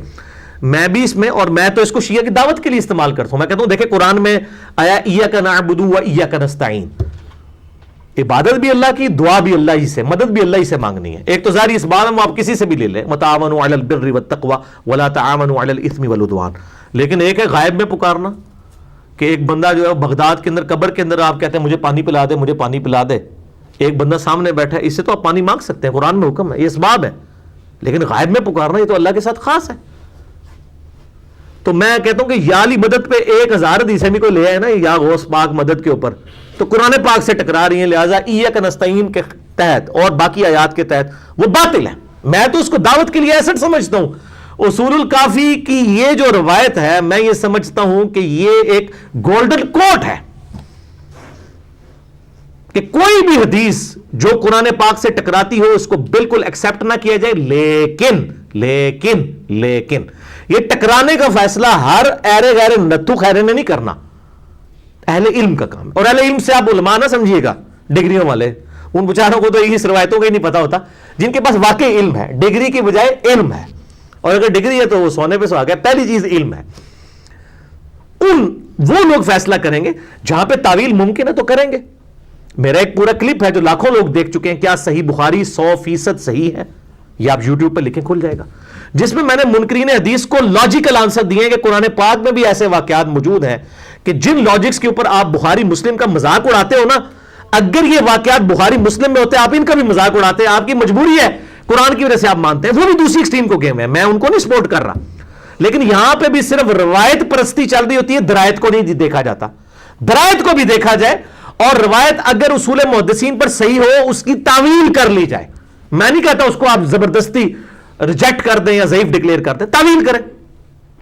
اور میں اس میں آپ کو ایک لطیفہ سناتا ہوں. ایک منکرین حدیث میں سے تھے ایک بھائی، وہ میرے پاس آئے تو میں نے ان سے کہا کہ مجھے تم نے ایمانداری سے اللہ کو عالم و ناظر جانتے ہوئے یہ بات کرنی ہے کہ یہ جو حضرت موسیٰ اور خضر کا واقعہ ہے قرآن میں، اگر یہ بخاری میں ہوتا، کہتے جی ہم کبھی بھی نہ مانتے. دیکھو جی بچے کی گردن مروڑ دی تھی، بچے نے تو ہلے بڑا ہونا سی، بچے نے تو ابھی بڑا ہونا تھا، پہلے ہی مار دیا. کہتے جی ہم تو اس کا اسی طرح مذاق اڑاتے جیسے بخاری میں باقی روایتوں کا. تو میں نے کہا اس کا مطلب یہ ہے کہ اس کو تم نے قرآن میں ہونے کی وجہ سے چھوڑ دیا، اور اس واقعے کی خوش نصیبی کہ یہ بخاری میں نہیں آیا. حالانکہ یہ جو تعویل صوفیاء کرتے ہیں وہ بھی باطل ہے. میں نے الحمدللہ آپ لکھیں قصہ موسیٰ اور خضر علیہ السلام، یوٹیوب پہ میرا کلپ، میں نے اس کو سمجھایا ہے اور پورا لیکچر دیا ہے. مسئلہ نمبر 55A، علم لدنی اور صوفیاء اور رافضیوں کے عقائد کا تحقیقی جائزہ 55A، اور اسی کی ایکسٹینشن ہے آگے پھر 3 گھنٹے میں 55B جو میں آپ سے کہہ رہا تھا، وصی رسول کون ہے اور حدیث قرطاس کا تحقیقی جائزہ. کیونکہ اہل سنت کے ہاں صوفی اور شیعہ کے ہاں جو رافضی ہیں، ان کا یہ موقف ہے کہ یہ جو کتابوں میں علم ہے نا یہ ثانوی ہے، اصل علم سینہ بہ سینہ چلتا ہے. تو میں نے پھر ان کا پوسٹ مارٹم کیا ہے. ان کا جو سینہ بہ سینہ والا جو یہ جھوٹ بولتے ہیں نا اہل سنت میں صوفیاء اور اہل تشیع میں جو رافضی ہیں، ان کو میں نے بتایا کہ نہیں، اصل علم یہی ہے قرآن و سنت کا جو آپ صلی اللہ علیہ وآلہ وسلم نے امت کے حوالے کیا. اور غدیر خم پہ بھی آپ نے اہل بیت کے احترام کی بات کی اور پکڑنے کے لیے قرآن ہی کو کہا. تو بہرحال اس حوالے سے میں نے یہ جتنی گفتگو کرنی تھی، اور خصوصاً میں اہل حدیث سے کہوں گا کہ میرے اوپر فتوے نہ لگایا کریں، آپ فتوے اپنے علماء کے اوپر لگائیں جنہوں نے تحریف تک کر دی ہے. میرے کلپ یوٹیوب پہ لاکھوں لوگ دیکھ چکے ہیں مختلف موڈز کے سوشل میڈیا کے ذریعے. اہل حدیث علماء کی 3 کتابوں میں غدیر خم کی حدیث میں تحریف اور بڑے بڑے علماء نے کر دی ہے. اور میرا کلپ آپ دیکھ لیں، مسئلہ نمبر 156 بھی ہے. غدیر خم کی حدیث آپ لکھیں یوٹیوب پہ، سب سے پہلے میرا ہی کلپ کھلتا ہے. اور یہ والا بھی کلپ آپ دیکھیں تو آپ کو پتہ چلے گا منکرین حدیث ہر جگہ چھپے ہوئے ہیں. کوئی حدیث کو صحیح مان کے انکار کر رہے ہیں کہ ہم نے عمل نہیں کرنا، اور کوئی کہہ رہے ہیں حدیث تو ٹھیک ہے لیکن اس کو بیان نہیں کرنا، جیسے اہل حدیث بنو امیہ کی بدماشیوں کے خلاف والی حدیثوں کے ساتھ سلوک کرتے ہیں. تو اس امام میں سارے ہی ننگے ہیں. بیماری ایک ہی ہے جو مختلف شکلوں میں نظر آتی ہے. اللہ تعالی ہم سب کو اس بیماری سے محفوظ فرمائے. آمین ثم آمین. یہ تمہیدی گفتگو میرے بھائیوں مکمل ہوئی. ایک دفعہ دروشی پڑھیں اور ہم جلدی سے یہ 21 آیات کور کر لیں تاکہ آج کی ہمارے اللہم صلی علی محمد وعلی آل محمد کما صلیت علی ابراہیم وعلی آل ابراہیم انک حمید مجید اللہم بارک علی محمد وعلی آل محمد کما بارکت علی ابراہیم وعلی آل ابراہیم انک حمید مجید. سورہ یاسین. اعوذ باللہ من الشیطان الرجیم. بسم اللہ الرحمن الرحیم. یاسین، یہ اس کی ٹرو پروننسیشن ہے، حروف مقطعات ہیں جو اللہ اور اس کے محبوب صلی اللہ علیہ وآلہ وسلم کے درمیان ایک راز ہے، امت تک نہیں پہنچایا گیا اور نہ اس کے اندر کوئی اپنا لقمہ بازی کرنی چاہیے، جیسے بعض صوفیاء کی طرف سے بھی کی گئی اور امام ابن تیمیہ کی طرف سے بھی کی گئی اور بعض اہل تشیع علماء کی طرف سے بھی. اس کی تفصیلات میں جانے کی ضرورت نہیں ہے، قرآن حکیم کے کوڈ ورڈز ہیں اور یہ جو ہے یہ متشابہات بھی ہیں، جو سورہ آل عمران کی آیت نمبر 7 میں آیا کہ قرآن حکیم کی آیات کی 2 اقسام ہیں اور ایک ہے محکمات جو الکتاب ہے، کتاب کی جڑ وہی ہے، باقی متشابہات ہیں جس میں آخرت کے کچھ معاملات ہیں، یہ بھی ساری اس میں آتی ہیں. ان کے بغیر بھی قرآن حکیم پرفیکٹ کتاب ہے، یہ قرآن پاک کے کوڈ ورڈز ہیں. بعض لوگ کہتے ہیں جی ان کا مطلب ہی نہیں پتا تو پھر اس کا مطلب قرآن پاک جو ہے وہ تو امت تک پورا نہ پہنچا، اس کی ضرورت ہی نہیں تھی. یہ کوڈ ورڈز ہیں اور اللہ تعالیٰ نے علماء کا غرور توڑنے کے لیے اس کو رکھا ہوا ہے کہ ہاں جی اس کا ترجمہ کر کے بتاؤ، تو کوئی بڑے سے بڑا عالم بھی نہیں ترجمہ کر سکتا. والقرآن الحکیم، قسم ہے حکمت والے قرآن کی. انک لمن المرسلین، بے شک اے محبوب صلی اللہ علیہ وآلہ وسلم ضرور بالضرور آپ رسولوں میں سے ہیں. اسی طریقے سے وہ یہ مقسم علیہ یہاں پہ اس حوالے سے آ گیا کہ نبی صلی اللہ علیہ وسلم کی رسالت پہ قسم یاد فرمائی جا رہی ہے. اس طرح آتا ہے نا قاف والقرآن المجید، قاف وہاں پہ بھی حروف مقطعات ہیں، والقرآن المجید، اور قسم ہے قرآن مجید کی. اس قسم کی اور آیات بھی حروف مقطعات کے ساتھ قرآن حکیم کی تعریف کے ساتھ پلس نبی صلی اللہ علیہ وسلم کی رسالت کی جو ہے وہ توثیق کے ساتھ. علی صراط مستقیم، اے محبوب صلی اللہ علیہ وآلہ وسلم آپ بالکل سیدھے راستے پر ہیں. تنزیل العزیز الرحیم، یہ قرآن نازل ہوا ہے العزیز اور الرحیم کی طرف سے، یعنی وہ غالب ایسا ہے کہ سب پہ چھایا ہوا ہے، لیکن اس کی رحمت ایسی ہے کہ چھایا ہونے کے باوجود جو اپنے نافرمان ہیں ان کے اوپر فوراً گرفت نہیں کرتا، ان کو ڈھیل دیتا ہے. لِتُنذِرَ قَوْمًا مَّا أُنذِرَ آبَاؤُهُمْ فَهُمْ غَافِلُونَ، اور ہم نے آپ کو ایسی قوم کی طرف نبی بنا کر مبعوث کیا ہے جن کے آباء و اجداد کو کوئی ڈر سنانے والا پیغمبر نہیں آیا تھا. لَقَدْ حَقَّ الْقَوْلُ عَلَىٰ أَكْثَرِهِمْ فَهُمْ لَا يُؤْمِنُونَ، اکثریت کے اوپر تو اللہ تعالیٰ کی بات جو ہے سچ ثابت ہو چکی ہے. اکثریت ظاہر حق قبول نہیں کرتی، اہل حق تھوڑے ہی ہوتے ہیں، اب وہ ایمان نہیں لائیں گے. اِنَّا جَعَلْنَا فِي أَعْنَاقِهِمْ أَغْلَالًا، اب ان کی جو ایک سمجھ لیں حق سے اناد کرنے کے سبب، یہ محذوف ہے، ہم نے ان کی گردنوں میں توق ڈال دیے ہیں. فَهِيَ إِلَى الْأَذْقَانِ، جو ان کی ٹھوڑیوں تک ہے. فَهُمْ مُقْمَحُونَ، اور وہ اوپر اٹھائے ہوئے ہیں، یعنی وہ ایسے ان کی ٹھوڑیوں تک وہ توق ہے نہ نظر آنے والا کہ ان کو حق بات قبول کرنے میں ایک تکلیف محسوس ہو رہی ہے، ان کا دم گھٹتا ہے اس چیز سے. وَلِعَوْذُ بِاللَّهِ تَعَالَى، یہ پوائنٹ آف نو ریٹرن ہے. ختم اللہ علی قلوبہم وعلی سمعہم وعلی ابصارہم، جب حق بات سے کوئی اناد کرتا ہے. اب میں اس ڈیٹیل میں نہیں جاؤں گا، میں نے 6.5 گھنٹے میں مسئلہ تقدیر کے اوپر 4 لیکچر ریکارڈ کرائے ہیں. مسئلہ نمبر 103 104 ABC، مسئلہ تقدیر اور انسان کی پیدائش کا مقصد، جس میں نے قرآن حکیم سے 200 آیات کراس ریفرنس کے طور پر 50 مقامات سے کور کی تھی، اور بخاری اور مسلم کی مسئلہ تقدیر پہ آلموسٹ ساری کریٹیکل احادیث کور کی تھی. اس میں نے بتایا تھا اللہ تعالیٰ جان بوجھ کے کسی کو گمراہ نہیں کرتا، جو خود گمراہ ہونا چاہے پھر اس پہ مہر لگاتا ہے. ورنہ تو آیا والذین جاہدوا فینا لنہدینہم سبلنا، جو لوگ ہماری راہ میں کوشش کریں گے ہم راستے کھول دیں گے ان کے لیے. لیکن انا ہدیناہ السبیل اما شاکرا و اما کفورا، ہم نے ہدایت کا راستہ واضح کر دیا، تمہاری مرضی ہے حق قبول کرو، مرضی نہ قبول کرو، لیکن اینڈ پہ پھر جو نبیوں کے ماننے والے انہی کے لیے کامیابی ہوگی، نبیوں کے نافرمانوں کے لیے علیہم السلام وہ پھر اللہ تعالیٰ کی طرف سے گرفت ہوگی. وَجَعَلْنَا مِن بَيْنِ أَيْدِيهِمْ سَدًّا، اور ہم نے ان کے سامنے بھی دیوار کھڑی کر دی، یعنی ان کو روشن حقائق زمین و آسمان میں جو التذکیر بھی اعلیٰ اللہ، جسے شاہ ولی اللہ دہلوی نے لکھا ہے الفوز الکبیر فی اصول التفسیر میں، کہ اللہ کی اتنی قدرت کی نشانیاں دیکھ کے بھی ان کے سامنے دیوار ہے، ان کو نہیں نظر آتی. وَمِن خَلْفِهِمْ سَدًّا، ان کے پیچھے بھی دیوار ہے، یعنی جو پچھلی قومیں ہلاک ہو چکی نبیوں کی نافرمانیوں کے سبب، ان کی طرف سے بھی وہ صرف نظر کرتے ہیں. فَأَغْشَيْنَاهُمْ فَهُمْ لَا يُبْصِرُونَ، ان کی آنکھوں پہ ہم نے پردہ ایسا ڈال دیا ہے کہ انہیں کوئی چیز نظر ہی نہیں آتی. وَسَوَاءٌ عَلَيْهِمْ أَأَنذَرْتَهُمْ، اور اے محبوب صلی اللہ علیہ وآلہ وسلم ان کے لیے برابر ہے چاہے آپ انہیں ڈر سنائیں یا نہ سنائیں. لا يؤمنون، وہ ایمان نہیں لائیں گے. وَلِعَاذُ بِاللَّهِ تعالی. جب اللہ تعالیٰ کسی کو ایمان نہ لانے دے پھر اسے کوئی ہدایت نہیں دے سکتا. مَن يَهْدِهِ اللَّهُ فَلَا مُضِلَّ لَهُ وَمَن يُضْلِلْ فَلَا هَادِيَ لَهُ. وَلِعَاذُ بِاللَّهِ تَعَالَى. اللهم من أحييته منا فأحيه على الإسلام ومن توفيته منا فتوفه على الإيمان. اللهم أجرنا من النار، اللهم أجرنا من النار، اللهم أجرنا من النار.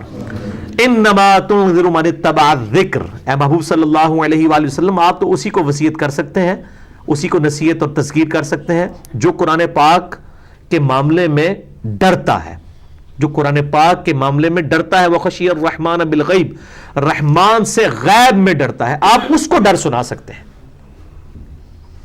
الذکر قرآن، اللہ کی یاد دہانی. اِنَّا نَحْنُ نَزَّلْنَا الذِّکْرَ وَإِنَّا لَهُ لَحَافِظُونَ. انما تنذر من اتبع الذکر، آپ تو اسی کو ڈر سنا سکتے ہیں جو الذکر یعنی قرآن کی پیروی کرنے کے لیے خود تیار ہے.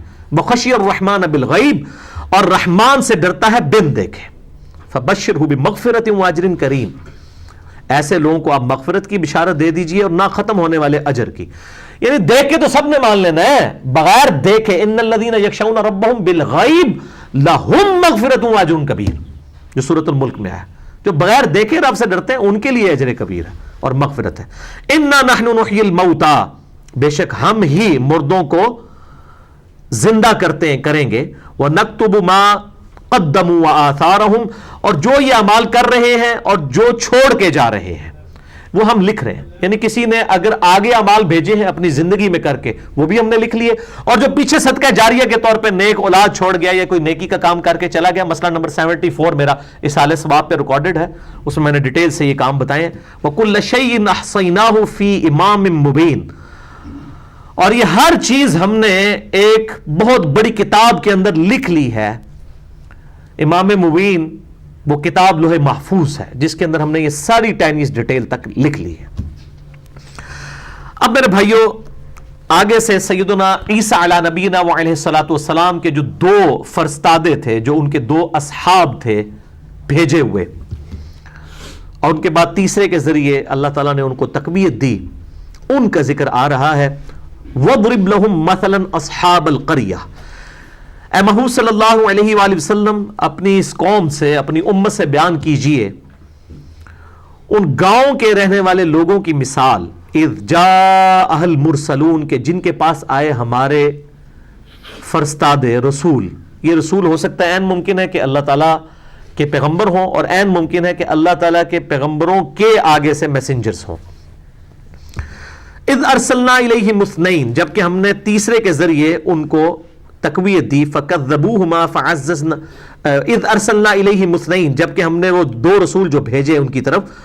فکذبوہما، تو گاؤں والوں نے ان کو جھٹلایا. فعززنا بثالث، تو پھر ثالث یعنی تیسرے کے ساتھ ہم نے ان کی مدد کی. فقالوا انا الیکم مرسلون، تو وہ کہنے لگے ہم تمہاری طرف رسول بنا کے بھیجے گئے ہیں. قالوا ما انتم الا بشر مثلنا، وہ ہمیشہ یہی ہوا ہے کہ انہوں نے کہا تم دیکھنے میں تو ہماری طرح کے انسان ہو، تم میں اور ہم میں کیا فرق ہے. لیکن ان کو یہ نہیں پتا تھا کہ وہ اللہ تعالیٰ کی طرف سے بھیجے گئے ہیں، ایک وحی کے ساتھ، ایک کتاب کے ساتھ، ڈیفینٹ علم کے ساتھ. وَمَا أَنزَلَ الرَّحْمَنُ مِن شَيْءٍ إِنْ أَنْتُمْ إِلَّا تَكْذِبُونَ، رحمان نے کوئی کتاب نازل نہیں کی ہے، تم تو نہیں بول رہے مگر جھوٹ ہی. نعوذ باللہ. یہ سارے پیغمبروں کے ساتھ یہ ہوا ہے کہ ان کو کہا کہ آپ بھی ہماری طرح کے ایک انسان ہے. ظاہر انسان تو ہوتے تھے نا، وہ یعنی مرتبے میں انسانوں کی مانند نہیں ہے، لیکن اسپیشیز میں تو انسان ہی تھے سارے پیغمبر. مرتبے میں تو کسی کو ان کی کوئی مقابلہ ہی نہیں کر سکتا، لیکن as far as species is concerned تو وہ انسان ہی تھے. وہ سورہ بنی اسرائیل میں اگر زمین پہ فرشتے آباد ہوتے تو ہم فرشتوں میں پیغمبر بھیجتے. اب چونکہ انسان آباد ہے تو انسانوں میں سے، اور اللہ تعالیٰ فرماتا ہے اگر ہم ان فرشتوں میں سے پیغمبر بھیجتے تو انہوں نے پھر کہنا تھا کہ یہ ہمارے میں سے کیوں نہیں ہے. وہ پنجابی محاورہ نا، آٹا گوندے ہلدی کیوں ہے. آٹا گوندے وقت تو ہلنا تو پڑے گا.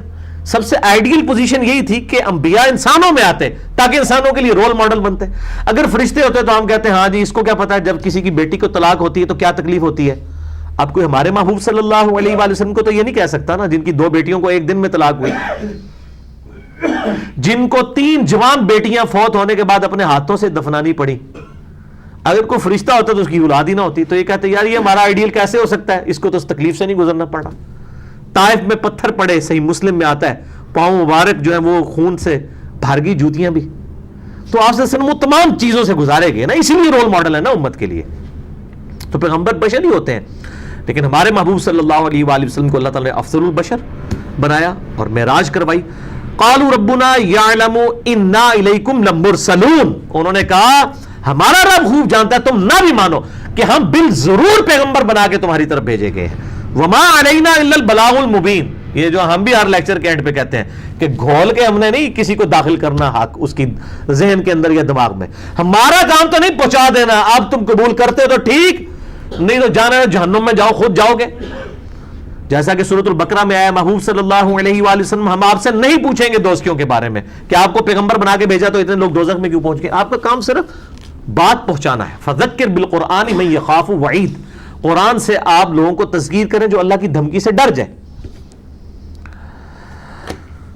تو انہوں نے کہا ہمارا کام تو نہیں مگر پہنچا دینا۔ قالوا انا تطیرنا بکم لئن لم تنتہوا لنرجمنکم ولیمسنکم منا عذاب علیم، انہوں نے کہا کہ دیکھو ہم تو تمہیں اپنے لیے نحوست سمجھتے ہیں، نعوذ باللہ، اور اگر تم اس دعوت و تبلیغ کے کام سے باز نہ آئے تو ہم تمہیں سنگسار کر دیں گے، پتھر مار مار کے ہلاک کر دیں گے، اور تمہیں ہماری طرف سے دردناک عذاب پہنچے گا۔ قالوا طائرکم معکم، تو ان پیغمبروں نے یا پیغمبروں کے فرستادوں نے کہا کہ تمہاری نحوست تو خود تمہارے ساتھ ہے، تمہاری تو نحوست خود یہ پڑ گئی کہ تم حق سے اناد کر رہے ہو، منوس تو خود ہو چکے ہو، بجائے یہ کہ ہمیں منوس کہہ رہے ہو۔ چور بھی کہے چور چور، اَإِن ذُكِّرْتُمْ بَلْ أَنْتُمْ قَوْمٌ مُسْرِفُونَ، کیا تمہیں نصیحت کی جاتی ہے تو تم جو ہے وہ آگے سے دھمکیاں دینے لگتے ہو، تم تو حد سے بڑھنے والے لوگ ہو۔ وَجَاءَ مِنْ أَقْصَى الْمَدِينَةِ رَجُلٌ يَسْعَىٰ، اسی دوران سلیم الفطرت ایک شخص تھا، حبیب نجار جس کا نام روایتوں میں آتا ہے، وہ دور سے بھاگتا ہوا آیا، اللہ اکبر، اس نے کہا شہر کے باہر سے بھاگتا ہوا آیا، شہر کی طرف پرلے کنارے کی طرف سے، قَالَ يَا قَوْمِ اتَّبِعُوا الْمُرْسَلِينَ، کہنے لگا میری قوم رسولوں کی بات مان لو، اتبعوا من لا يسألكم اجرا وهم مهتدون، ان کی پیروی کرو جو تم سے نہ کوئی اجرت طلب کرتے ہیں اور وہ سیدھی راہ کے اوپر ہیں، یعنی یہ کوئی چندہ بک لے کے تو چندہ اکٹھا کرنے نہیں آئے ہیں، یہ تو فری اللہ تعالیٰ کا تعارف تمہیں کرا رہے ہیں۔ اسی تو ہم چندوں کے خلاف ہیں کہ یہ پیغمبروں کا اور پیغمبروں کے ماننے والوں کا خاصہ یہی ہوتا ہے کہ وہ بغیر کسی دنیاوی لالچ کے دعوت و تبلیغ کا کام کرتے ہیں، الحمدللہ۔